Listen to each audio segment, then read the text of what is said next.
आप लोग अपने दिलों को साफ करें, जैसे सुबह उठकर अपने दांत साफ करते हैं। लड़कियों को अगर मैं कहूं, जब शादी अटेंड करना होता है, मैरिज फंक्शंस अटेंड करना होता है, तो जिस तरह से 1 घंटा आईने के सामने खड़े होकर सज कर संवर कर आप शादी में जाते हो, तो साफ सफाई के साथ में आप जाते हो। क्या दिल में है ऐसी सफाई? क्या जहन में है ऐसी सफाई? क्या जुबान है हमारी ऐसी मेकअप करी हुई साफ, झूठ से साफ, गीबत से साफ? जुबान खुलती है तो झूठ, जुबान चलती है तो गीबत, और ये कैसे गुनाहे हैं। तो आप लोग से गुजारिश है, बिलखुसूस नौजवान बच्चों से, कि आप लोग को अल्लाह ने एक बहुत ज़बरदस्त अपॉर्चुनिटी दी है। आप लोग को ऐसे ज़माने में पैदा किया है जो टेक्नोलॉजी का ज़माना है। इसके सहारे से आप वो काम कर सकते हैं जो पिछले 200 साल में आपके ख़ानदान में किसी ने वो कामयाबी को नहीं छुआ है। टेक्नोलॉजी के ज़रिए से आप वो चीज़ कर सकते हैं जो 200 साल पीछे तक आप जाएं, आपके ख़ानदान में जितने लोग मेहनत करके जो भी पैसा बनाए वो आप एक बना सकते हो। ये वो ज़माना है। लेकिन हमने ना टेक्नोलॉजी को समझा है, ना हमने किताबों की अहमियत को समझा है, न हमने इस्लाम को समझा है, और बर्बादी की तरफ हम लोग जा रहे हैं। और बिलखुसूस जो नौजवान बच्चे जो पहले बिगड़ा करते थे, वो 10वीं जमात के बाद बिगड़ा करते थे, इंटरमीडिएट में, ग्रेजुएशन में। अब 7th क्लास का बच्चा इश्कबाजी में, 7th क्लास का बच्चा ड्रग्स में, 7th क्लास का बच्चा जिना में मुलविस है। ये क्यों? सोशल मीडिया आने की वजह से। और ऐसे बच्चे क्या वो नस्ल बनाएंगे? जब 12 साल की उम्र थी, मौलाना अबुल कलाम आज़ाद साहब अपने घर में लाइब्रेरी कायम किए थे। आज घरों में जाएं, 12 साल के बच्चों के घरों में जाकर देखें, वो पबजी खेलते हुए नजर आएंगे, वो टिकटॉक के वीडियोस बनाते हुए नजर आएंगे, वो कंप्यूटर गेम्स खेलते हुए नजर आएंगे, वो पता नहीं इंस्टाग्राम और क्या क्या सोशल मीडिया के ऐप्स है उस पर नजर आएंगे। तो जब मौलाना अबुल कलाम आज़ाद साहब की उम्र 12 साल की थी, वो अपनी ज़िंदगी पूरी खपाई किताबों में, तो फिर अल्लाह ने आपको क्या बनाया? एजुकेशन मिनिस्टर बनाया। आप अपनी जवानी, अपना बचपना कैसा गुजारते हो, आपका फ्यूचर उस पर ही डिपेंड करता है।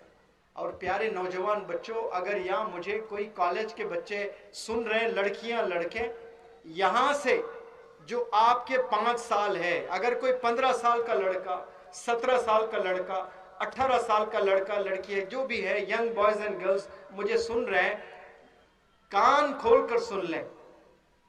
नेक्स्ट 5 इयर्स आप कैसे गुजारोगे, इस पर डिपेंड करता है आने वाले 50 साल आपके कैसे गुजरने वाले हैं। अगर आप चाहते हो कि आपके 50 साल बहुत अच्छे गुजरे, तो आपको ये 5 साल बहुत मेहनत करना होगा। ये 5 साल वो नहीं करना है आपने जो तमाम 98% बॉयज एंड गर्ल्स कर रहे हैं। आपकी आंख वही देखती है कि नौजवान बच्चे बच्चियां एंजॉय करते हुए पाएंगे आप, तो आपका भी मन करेगा कि मुझे भी वही करना है। लेकिन फिर आप कल के मौलाना अबुल कलाम आज़ाद नहीं बनेंगे, कल के आप महात्मा गांधी नहीं बनेंगे, फिर कल जाकर आप डॉक्टर APJ कलाम नहीं बनेंगे, कल जाकर आप टीपू सुल्तान नहीं बनेंगे। आज कुर्बानी देना है आपने, जवानी में कुर्बानी देना है आपने, और यही 3 साल में कुर्बानी देना है आपने। जब इंसान को हार्ट अटैक आता है तो हॉस्पिटल जब ले जाते हैं तो डॉक्टर्स अक्सर कहते हैं, आप देखें, कि जरा भी देर करते तो इसकी जान जा सकती थी, वक्त पर ले आए, इसकी जान बच गई है। जो हार्ट अटैक आने के बाद पहला आधा घंटा होता है, उसको गोल्डन पीरियड कहते हैं। वो गोल्डन पीरियड आधा घंटा, सुनो नौजवान बच्चों, कॉलेज के बच्चियां, कॉलेज के बच्चे, गौर से सुनो, जो हार्ट अटैक आता है, पहला आधा घंटा जो होता है वो गोल्डन पीरियड होता है। उसमें अगर उसका ट्रीटमेंट होता है, जान बचने के बहुत चांसेस होते हैं। उसके बाद अगर आप ले जाएं तो रिकवर होने के चांसेस बहुत कम होते हैं। तो ये जो टीनेज है, जो 13 से लेकर 19, मैं इस एज को, इस पीरियड को, इस ड्यूरेशन को कहता हूं ये गोल्डन पीरियड है। यहां से आपकी जिंदगी संवर सकती है, बिगड़ सकती है। यहां से आपको जन्नत मिलेगी या दोजख में जाओगे। यहां से सिर्फ आपकी कामयाबी नहीं, आपके नस्लों की कामयाबी भी आपके जवानी पर डिपेंड करती है। तो यहां 90% लोग अपनी जवानी में गलत काम करके अपनी पूरी 50 साल की नेक्स्ट जिंदगी बर्बाद करते हैं। 50 साल डिप्रेशन में जीते हैं। 5 साल की कुर्बानी, 50 साल की बेहतरीन लाइफ कौन सी चाहिए आपको? 5 साल मस्त जिंदगी जवानी के जोश में जी रहे हैं हम लोग, वो चाहिए जो 50 साल का डिप्रेशन साथ में फ्री पैकेज मिल रहा है? दोनों में क्या चाहिए आपको? जवानी के वो जो 5 साल का मजा चाहिए या पूरे 50 साल की अच्छी जिंदगी चाहिए? अक्लमंद इंसान यही कहेगा कि भाई मुझे 50 साल बहुत अच्छा जीना है, मुझे अच्छे घर में रहना है, मुझे अच्छे गाड़ियों में घूमना है, मुझे वालिदैन को, मेरे बीवी बच्चों को मुझे उम्रे पर ले जाना है, हज पर ले जाना है, मुझे कश्मीर ले जाना है, मुझे स्विट्जरलैंड ले जाना है, मुझे अच्छा पहनाना है, मुझे अच्छा खिलाना है। ये सब सारे बंदों के ख्वाब है। ये ख्वाब कब पूरे होने वाले हैं? ये जवानी में आप कुर्बानी देंगे तभी आपके ख्वाब पूरे होने वाले हैं। वरना आपके हाथ में आईफोन है, लेकिन याद रखें कल वो दिन आने वाला है आप अपने फोन्स को बेच देंगे, अपने कपड़ों को बेचेंगे, अपने ज्वेलरी को बेचेंगे। क्यों? जिंदगी में वो चैलेंजेस आ जाएंगे आपके। ऐसे कई लोगों को मैंने देखा, मेरे गांव से हैदराबाद कट कराने 100 किलोमीटर 200 किलोमीटर दूर हेयर कट करवाने आते थे। आज पैसे पूछ रहे हैं लोगों के पास जाकर। एक जमाना वो था जो शहर से शहर में जाकर 100 रुपए, उस वक्त में 100 रुपए खर्चना, इसका मतलब आज के जमाने में 1 लाख रुपए खर्चना। तो एक लाख रुपए अपने कपड़े, अपने बालों पर खर्चते थे, खूब अच्छा जिंदगी जीते थे। लेकिन आज घर घर जा रहे हैं पैसे पूछने, ज़कात लेने वाले बन गए, मदद लेने वाले बन गए। नौजवानों, आपका हाथ ऐसा नहीं होना चाहिए, याद रखें, आपका हाथ ऐसा होना चाहिए, देने वाला हाथ होना चाहिए। मेरे उस्ताद जो मुझे अंग्रेजी सिखाए हैं, मेरे उस्ताद के वालिदा मोहतरमा हमेशा कहा करती थी कि खूब मेहनत करो, खूब पैसा बनाओ और खूब खैरात करो। इसके लिए पैदा हुए हम लोग। दुनिया में बहुत सारे लोग परेशान हैं। आपको आज से ये फैसला लेना है कि मुझे सिर्फ मेरे लिए नहीं जीना है। अगर आप ये सोचकर जिंदगी गुजारते हो तो फिर आपको बहुत छोटी चीजें मिलेंगी लाइफ में, क्योंकि अल्लाह हमारी नीयतों को जानता है। मुझे अच्छा इंजीनियर बनना है, मुझे अच्छा डॉक्टर बनना है, तो अल्लाह आपको एक छोटा घर, एक छोटी कार, एक बीवी, 4 बच्चे देगा, उसमें आपकी 50 साल की जिंदगी गुजर जाएगी। आप अगर सोचते हो कि मेरे मोहल्ले में बहुत से यतीम बच्चे हैं, मेरे मोहल्ले में बहुत से बेवा औरतें हैं, मेरे मोहल्ले में बहुत लाचार बंदे हैं, उन सब की मैं मदद करूंगा, सारे यतीम बच्चों को मैं स्कूल भेजूंगा, बेवा औरतों को मैं पेंशन दूंगा, या अल्लाह मुझे कुछ ऐसा करवा दे मुझसे कि ये सब की मदद करने वाला बना दे। उसी वक्त अल्लाह की प्रोग्रामिंग होती है कि नहीं नहीं नहीं, इसको सिर्फ एक छोटी नौकरी में नहीं फंसाना है, इसको टॉप का बिजनेसमैन बनाना है। और वो आपको अल्लाह ऐसा तरक्कियों से नवाजेगा, सिर्फ आपका घर नहीं संवरेगा बल्कि 100 घर चलाने वाले आप बनेंगे। सऊदी अरेबिया मेरा जाना हुआ था उम्रा में, मैंने एक हजरत से मेरी मुलाकात हुई। वहां पर 50,000 लोगों को एक बंदा खाना खिला रहा है रोज। 50,000, वो भी तो 50 साल पहले आप ही की उम्र से गुजरा, लेकिन उसने कैसी जवानी गुजारी थी होगी। आज जाकर अल्लाह उससे ऐसा काम ले रहा है।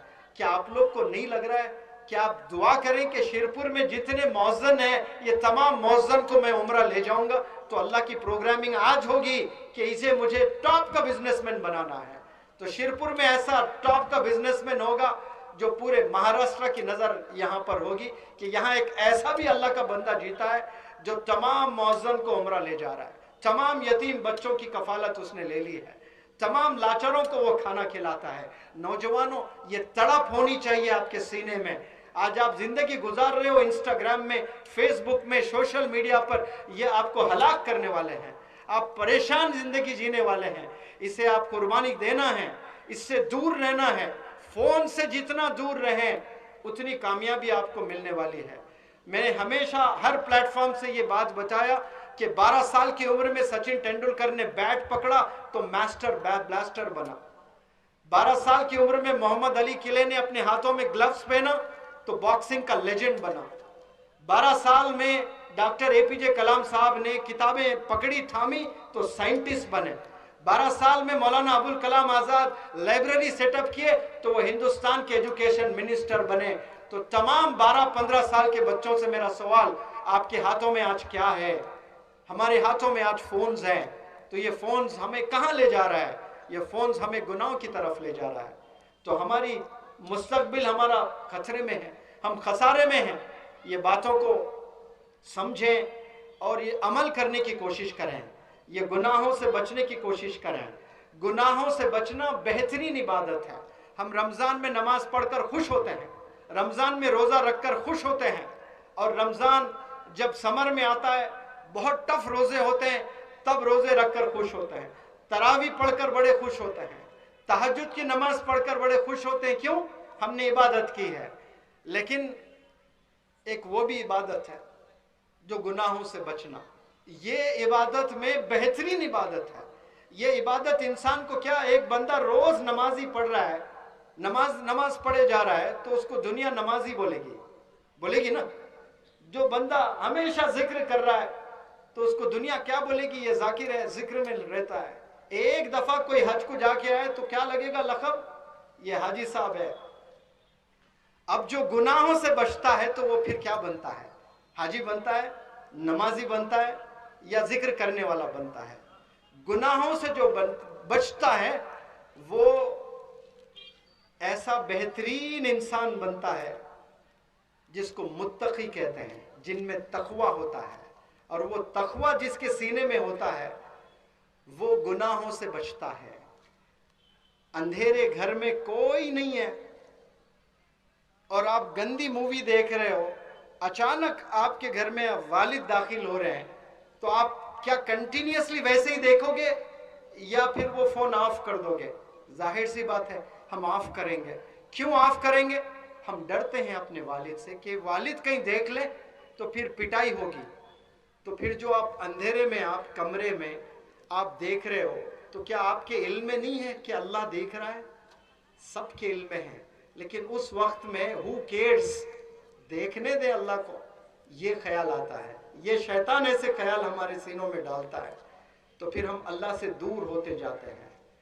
तो आज से जब भी शयातीन कोशिश में लगे रहते हैं गुनाह करवाने के लिए, उस वक्त में ये ख्याल आ जाए कि Allah is the seer and knower of everything. अपने बेडरूम में आप लोग लगा लें, फोन में डिस्प्ले होता है, उस पर ये लिख लें कि Allah is the seer and knower of everything. हर चीज अल्लाह देख रहा है, हर एक को अल्लाह सुन रहा है। ये अगर आपके दिल में हमेशा ये बात बैठी है तो इंशाअल्लाह आप लोग गुनाहों से बचेंगे। यहाँ आप लोग सिर्फ कामयाब होने नहीं आए, अच्छी नस्लें बनाने आए हैं। एक बात मैं बताकर मेरी इस बात को मैं ख़त्म करता हूँ। मैं टीचर हूँ, घड़ी और छड़ी बिना क्लासरूम में जाता हूँ तो पता ही नहीं चलता है कि क्या टाइम हो रहा है। तो मेरे टीम मेंबर्स आकर बताते हैं कि लंच का टाइम हुआ है, तो फिर मैं क्लास वाइंड अप करता हूँ। तो मुझे शायद यहाँ 10 बजे तक बात करने का मौका दिया गया, मैंने बहुत वक्त लिया है। मेरी दादी चौथी जमात में पढ़ रही थी, तो पहले अंजुमन हुआ करते थे, तमाम मसाजिद में उलमा हजरात हुफ़ाज़ इकराम पढ़ाते थे बच्चों को। तो मेरी दादी अंजुमन मस्जिद के दीवार पे खड़े होकर, एक बुजुर्ग जा रहे थे, उनको मेरी दादी नहीं, सॉरी मेरी फूफी ने, मेरी फूफी जब 4th स्टैंडर्ड में थी, वो मस्जिद के दीवार में खड़े होकर एक बुजुर्ग जा रहे थे, उनको ऐसे ऐसे ऐसे करके चिढ़ाया। तो वो बुजुर्ग घर आकर मेरे दादा से शिकायत की कि आप हेडमास्टर हैं, आप काजी भी हैं, यही तरबियत दे रहे हो अपने बच्चों को। मैं गुजर रहा था मस्जिद से तो आपकी लड़की मुझे चिढ़ा रही थी। तो जब अंजुमन खत्म हुआ है, मेरी फूफी घर गई तो मेरे दादा ने कहा आपने क्या हरकत की है आज? तो पहले तो झूठ कहा फूफी ने कि मैंने कुछ नहीं किया। फिर जब बताया गया कि आपने ये किया उनके साथ में, तो हाँ मैंने किया, जाओ पहले घर जाओ, उनके माफ़ी तलब करके आओ। तो फूफी को भेजा गया, उनके घर गए, माफ़ी तलब किया, फिर वापस आए। वापस आने के बाद जो दूसरा स्टेप मेरे दादा ने लिया, शायद आज के पेरेंट्स, हत्ता कि आज के उलमा भी शायद इससे राजी नहीं होंगे जो मेरे दादा ने कदम उठाया था। एक तो पहला स्टेप क्या किया, मेरे फूफी को कहा जाओ वो बुजुर्ग से जाकर माफी तलब करो, और दूसरा कदम क्या उठाया, दूसरे दिन से मेरी फूफी का स्कूल बंद कर दिया, स्कूल भेजना छोड़ दिया, ये कहकर के बेटा मैं तुझे स्कूल भेज रहा हूं यही चीजें सिखाने के लिए कि ऐसी चीजें नहीं करना, और ये चीज, ये गंदी चीजें स्कूल जाकर कर रही है, तो फिर स्कूल ना जाकर आप कर रही हैं, जाकर कर रही हैं तो फिर फायदा क्या है। बेहतरी इसी में है कि तू स्कूल ना जाकर ही कर ऐसी चीजें। कहने का क्या मतलब, स्कूल जाने का असल मंशा क्या है, ये चीजें नहीं करना, अपने कैरेक्टर को डेवलप करना। कैरेक्टर एक बहुत बड़ा चैप्टर है। आज वालिदैन आपको इतनी मेहनत करते हैं, इतनी मेहनत करते हैं, 20 साल 25 साल मेहनत करके आपको पालते हैं, और वो लड़की को कोई लड़का पसंद आता है, वो लड़के का उसको सही नाम नहीं पता, वो लड़के के वालिदैन कौन नहीं पता, वो लड़के का खानदान नहीं पता। अब वो ऐसे इश्कबाजी में गिरफ्त हो जाती है, पूरी दुनिया उसको वही लड़के में नजर आती है। अब वो लड़का बेचारा कॉलेज में जाकर उसको इम्प्रेस किया, किसी के यमाहा पर बैठकर, गाड़ी पर बैठकर गया, वो लड़की देखी, इम्प्रेस हो गई। अब वो लड़की को क्या पता वो जो लड़का जीन्स पहना है वो जीन्स भी उसका नहीं, वो जो टी शर्ट पहना है वो टी शर्ट भी उसकी नहीं है, जो चश्मा लगा लिया वो चश्मा भी उसका नहीं है, सब फितरे के हैं। दोस्तों के पास मंग के ला लिया, गाड़ी किसी दोस्त की, जीन्स किसी दोस्त का, टी शर्ट किसी की, सारी चीजें फितरे के हैं। अब वो बैठकर ये ऋतिक रोशन बने हैं, जाकर स्टंट कर रहे हैं, एक ही चीज में वो बेचारी फ्लैट हो जाती है, ओ मेरा ऋतिक, मेरा ऋतिक, पागल हो जाती बच्चे। अब उसको कुछ भी नजर नहीं आता, किताब खोले तो वही ऋतिक, पानी पी रहे तो गिलास में भी वही नजर आ रहा है, गाड़ी। अब वो ख्वाब देखती है, अरे उसके साथ ऐसे हाथ रख के बैठ के जाऊंगी लॉन्ग ड्राइव। अब वो बेचारा लॉन्ग ड्राइव पे कभी ले भी जाता है, पंक्चर हो गए तो जोड़ने के पैसे नहीं है उसके पास में। आप लाइफ पार्टनर बनाना चाहती हैं, किसके साथ भाग रहे हो, किसके साथ आप लव मैरिज करना चाहते हो। लव मैरिज करें, लेकिन दरअसल मैरिज जो है ना वो लव करने के लिए है। मैरिज किसके लिए है बताओ नौजवानों, मैरिज क्यों है इस्लाम में, आंसर मी प्लीज।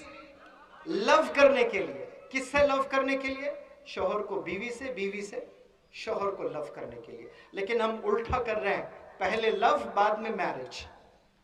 2 महीने में रिश्ते टूट जाते, फिर सारी चीजें पसंद नहीं। लव करते वक्त में नाक पसंद थी, आंख पसंद थे, हंसी पसंद थी, आवाज पसंद थी, कपड़े पसंद थे, सैंडल पसंद थे। शादी होने के बाद कुछ भी पसंद नहीं आ रहा है। क्यों, आपने चुना रास्ता गलत, गलत रास्ता चुना, हराम का रास्ता चुना आपने, तो फिर उसके रिजल्ट्स, उसके नताइज, उसके कॉन्सिक्वेंसेस भी ऐसे ही बुरे होने वाले हैं। तो शादी करें, शादी के बाद लव है, शादी से पहले लव नहीं है। ये जो अंग्रेजों ने बताया ना लव मैरिज, लोग 1-1 साल लिविंग रिलेशन में रह रहे हैं, फिर शादी कर रहे हैं, फिर 2 महीने के बाद कह रहे हैं कि नहीं हमें जम नहीं रहा है, और रिश्ते टूट रहे हैं। किसके साथ जाकर शादी कर रहे हो पता नहीं, वो बेचारा फंसा दिया आपको दूसरों के गाड़ी कपड़ों में। वहां जाने के बाद बोल रहा क्या कर रहे हैं आपके डैडी, क्या बिजनेस, मेरे वालिद होटल चलाते हैं। तो ख्वाब में आता है कि बड़ा रेस्टोरेंट होगा कोई, वहां जाने के बाद पता चल रहा है कि घर में एक छोटी झोपड़ी है, छोटी खिड़की है, उसमें से चाय पिला रहे हैं 10 लोग को, ये होटल है। इसके साथ जिंदगी बेचारे की गुजरी, अच्छे घराने की लड़की है, कोई जाकर फंस गई है, जिंदगी पूरी तबाह कर ली उसने। उसको थायराइड आएगा, उसको अजीब जिंदगी, डिप्रेशन में, उसके बाल झड़ जाएंगे, बाल सफेद हो जाएंगे, अजीब अजीब बीमारियों में बच्चियां आ रही हैं। क्यों, फैसले गलत कर रहे हैं।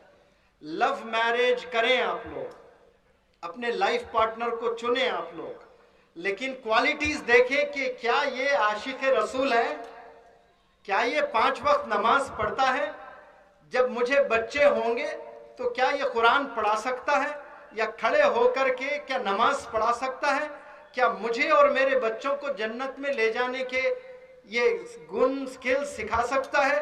ये तमाम, ये अपने वालिदैन के साथ कैसा रहता है, इसका माँ के साथ कैसा कॉन्वर्सेशन है, बाप के साथ कैसा कॉन्वर्सेशन है, ये सारी चीजें देखें। नौजवान बच्चियों से मेरी गुजारिश है, आपको फंसाया जा रहा है, आपके पीछे लगे हुए नौजवान बच्चे, जिंदगियां बर्बाद हो जाती है। आप इधर जाकर ससुराल में घुट घुट कर जी रहे होते हैं, या अपने घर में वालिदैन हार्ट अटैक से मर रहे होते हैं।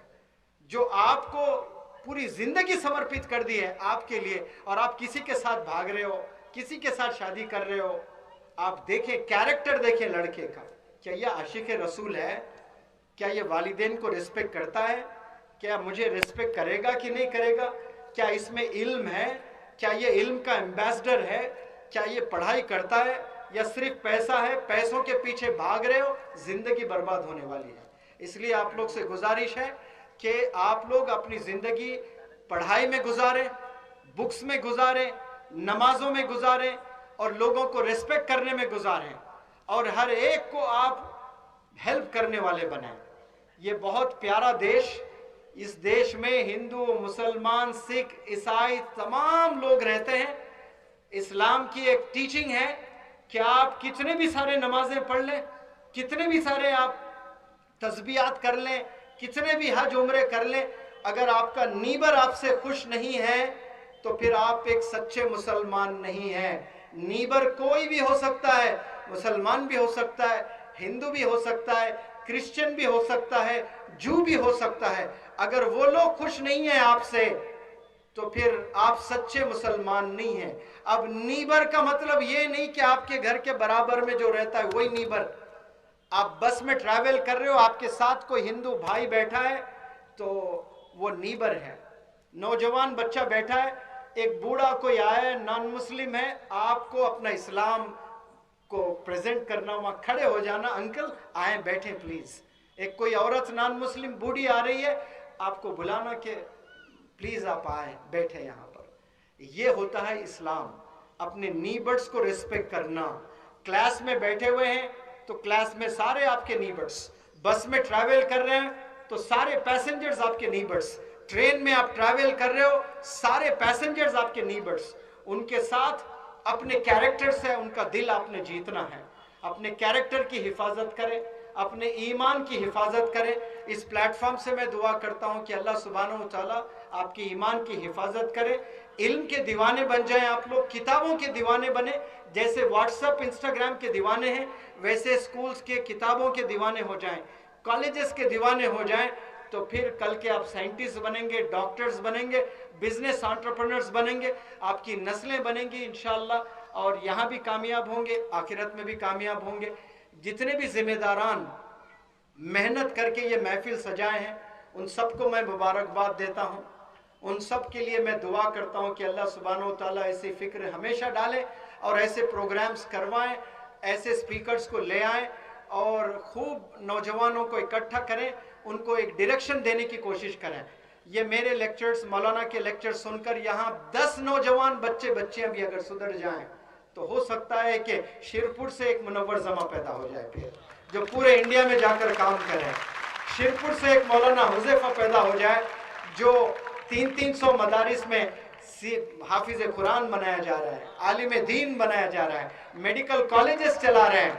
आज करोड़ों रुपए रखकर कोई कॉलेज नहीं बना सकता है, आपके अब्बा हुजूर ने एक मेडिकल कॉलेज बनाया है। कितने फार्मेसी कॉलेजेस एक आलिम दीन बनाए, और कितने उलमा है, क्या सब कर पा रहे हैं? लेकिन माशाल्लाह ये फैमिली कर रही है। आप लोग के लिए नमूना है, रोल मॉडल है, आइडियल है। मदरसा के बंदे आप लोग भी ये कर सकते हैं। तो मैं चाहता हूं कि शिरपुर से इंशाअल्लाह हीरे निकलेंगे, यहाँ से मौलाना अबुल कलाम आजाद निकलेंगे यहाँ से इंशाअल्लाह, मौलवी हुज़ैफा जैसे जबरदस्त उलमा यहाँ से निकलेंगे, जो इंडिया में रेवोल्यूशन ले आएंगे, दुनिया में रेवोल्यूशन ले आएंगे इंशाअल्लाह। मैं मौलाना से गुजारिश करता हूँ कि यहाँ के नौजवान, यहाँ के पेरेंट्स के लिए आपकी दुआ से ये आज का ये प्रोग्राम खत्म हो। और उससे पहले एक अदबन गुजारिश यहाँ जितने भी हजरात बैठे हुए हैं उनसे, कि ये कैरेक्टर पर इतने ज़बरदस्त लेक्चर हुआ है, तो हम आज ऐसा करेंगे कि सारे लड़कियों को, औरतों को पहले जाने देंगे और हम बैठे रहेंगे इंशाअल्लाह। सारे लड़कियां जाने के बाद हमारी नज़र कोई लड़की पर नहीं पड़नी चाहिए, वो सब अपने घर चले जाएंगे, फिर इंशाअल्लाह आप लोग जाएंगे। मैं गुजारिश करता हूँ कि मौलवी हुज़ैफा साहब वो आए, हमारे हक में दुआ करें।